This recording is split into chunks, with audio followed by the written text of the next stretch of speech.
The iPad Pro is one of the most powerful and versatile tablets on the market, and since it launched, the lines between traditional computing devices have faded drastically. It has created a question in the minds of many tech enthusiasts and productivity seekers alike.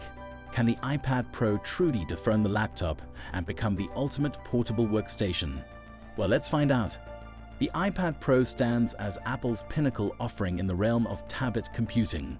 Serving as the sixth and latest iteration of the iPad Pro line, unveiled in October 2022, it boasts an array of cutting-edge features, including the potent M2 chip present in Apple's newest laptops, the innovative Apple Pencil hover technology, a smart keyboard, and the addition of ProRes video capabilities.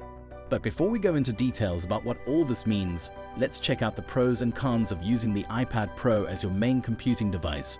One of the pros is portability. Imagine you're getting ready for a trip or just need to work on the move.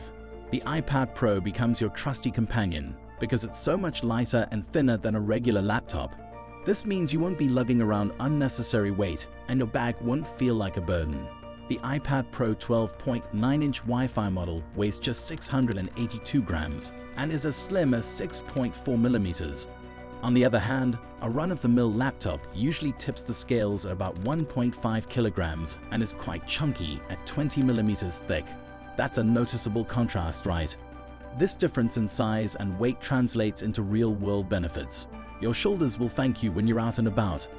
Another advantage of using the iPad Pro as your main computing device is its touchscreen display. It's like having this whole interactive playground right at your fingertips, way more natural than the usual laptop routine. And instead of relying solely on a keyboard and mouse, you get to tap, swipe, pinch, and zoom directly on the screen. The iPad Pro's touchscreen isn't just any old screen. It's got this tech called Liquid Retina XDR, which basically means brightness, contrast, and color accuracy. So whatever you're doing on your iPad Pro, whether it's watching videos, working on projects, or just scrolling through your feeds, you're getting a visual treat that's a cut above the rest. And guess what's cool about using the iPad Pro instead of a regular laptop? Well, the iPad Pro is like a battery champ. It can keep going for up to 10 hours when you're surfing the web or watching videos. Meanwhile, regular old laptops usually run out of juice after just 3 to 5 hours. So if you're into long-lasting power, the iPad Pro's got your back. Here's another cool thing about the iPad Pro. It's all about that Apple Pencil.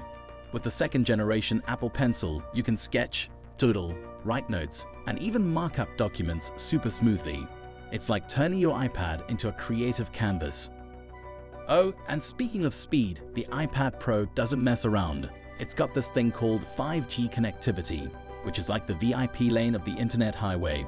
Faster speeds and awesome network coverage mean you can zoom through online stuff without any lag.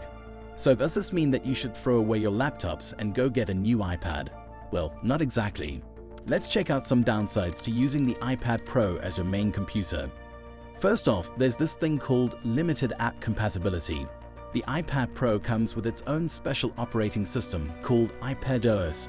That means some of the apps you love on your regular laptop might not be hanging out on the iPad Pro, or if they are, they might not work as well. For example, software engineers might not be able to use their favorite code editors without employing third-party apps that require you to link your iPad to your desktop. Next up, we got the limited file system issue. The iPad Pro's file system is a bit like a mini version compared to laptops. This means you might have to rely on cloud storage or extra drives to keep all your important files safe and sound. Also, unlike most laptops that come with a full keyboard, the iPad Pro isn't as equipped in that department. So if you're a big fan of typing out long essays or emails, it might not be as comfy or speedy. While there is Apple's Magic Keyboard, it is still considerably small and inconvenient, especially for people with big fingers. There's also a port situation. The iPad Pro isn't as packed as most laptops when it comes to ports. It's got just one Thunderbolt port and supports USB-C devices. So if you're looking to hook up external monitors, drives, or other cool gadgets, you might need to bring along some adapters or dongles. Also, the iPad Pro is missing something else, a built-in fan. And that absence can lead to a bit of a hot situation or even some slowing down when you're putting it through a serious workout. Last but not least, there's the deal with mouse support. You see, the iPad Pro doesn't naturally play nice with a mouse like laptops do.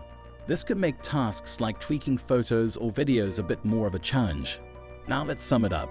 Using the iPad Pro as your main computer boils down to what floats your boat.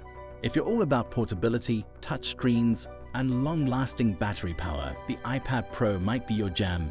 But if you're all about serious work, making sure all your apps are on board, and having a full keyboard and mouse, you might want to stick with a regular laptop. Your choice, your call.